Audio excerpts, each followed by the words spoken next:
बढ़ा, उसके कारण भी इस तरह की दिक्कतें आ रही हैं अध्यक्ष महोदय। और आज पूरी दुनिया समझ रही है कि ऑर्गेनिक फार्मिंग कितना जरूरी है।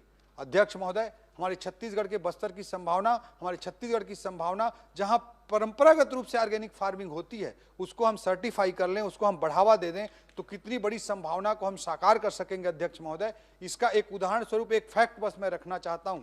सिक्किम को आज पूरे देश में ऑर्गेनिक स्टेट के रूप में जाना जाता है।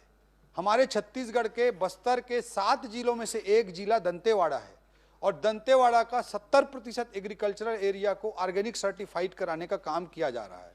70% केवल दंतेवाड़ा जिले का ऑर्गेनिक अगर हो जाता है अध्यक्ष महोदय, तो सिक्किम के पूरे एग्रीकल्चरल एरिया से केवल दंतेवाड़ा एक जिले का 70% एग्रीकल्चरल एरिया पूरे सिक्किम के एग्रीकल्चरल एरिया से ज्यादा है अध्यक्ष महोदय। इतनी बड़ी संभावना ऑर्गेनिक फार्मिंग के संदर्भ में है। इस दिशा में हमको प्रयास करने की, काम करने की आवश्यकता है अध्यक्ष महोदय।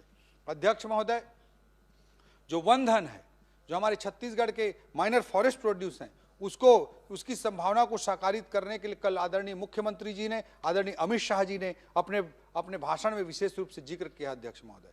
सिक्किम का व्यक्ति अध्यक्ष महोदय हमारे बस्तर में आकर के एक माइनर फॉरेस्ट प्रोड्यूस के प्रोसेसिंग का कंपनी चला रहा है। हमारे छत्तीसगढ़ के भी इंटरप्रेन्योर्स को, हमारे छत्तीसगढ़ के युवा भाई बहनों को भी चाहिए कि हम इस तरह की इनिशिएटिव लें और इतनी बड़ी संभावना को साकार करें। इस दिशा में भी सरकार प्रमोट करने के लिए इस विजन डॉक्यूमेंट में प्रतिबद्ध है।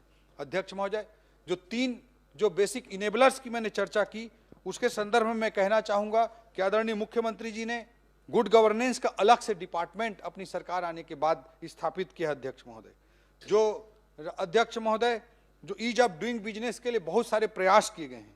अध्यक्ष महोदय, ऑटो म्यूटेशन को रजिस्ट्री के बाद सीधा नामांतरण हो जाए, इसकी प्रक्रिया को अडॉप्ट किया गया, जिससे हजारों लाखों की संख्या में नामांतरण में लोगों को सुविधाएं मिल रही हैं और उनको चक्कर लगाने से, गलत प्रैक्टिसेस से, भ्रष्टाचार से मुक्ति मिली है।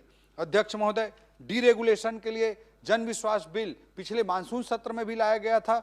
आदरणीय मुख्यमंत्री जी के निर्देश पर इस सत्र में भी जन विश्वास बिल का दूसरा चरण लाया जा रहा है अध्यक्ष महोदय।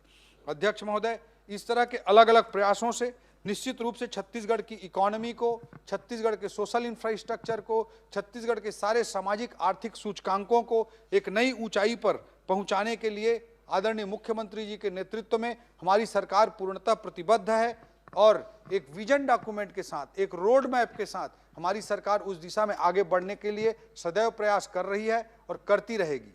हमारे छत्तीसगढ़ की दृष्टि से, हमारे छत्तीसगढ़ की विकास की दृष्टि से जो सबसे बड़ा मोड़ है, वो माओवाद के, नक्सलवाद की समाप्ति का मोड़ है अध्यक्ष महोदय। आज आदरणीय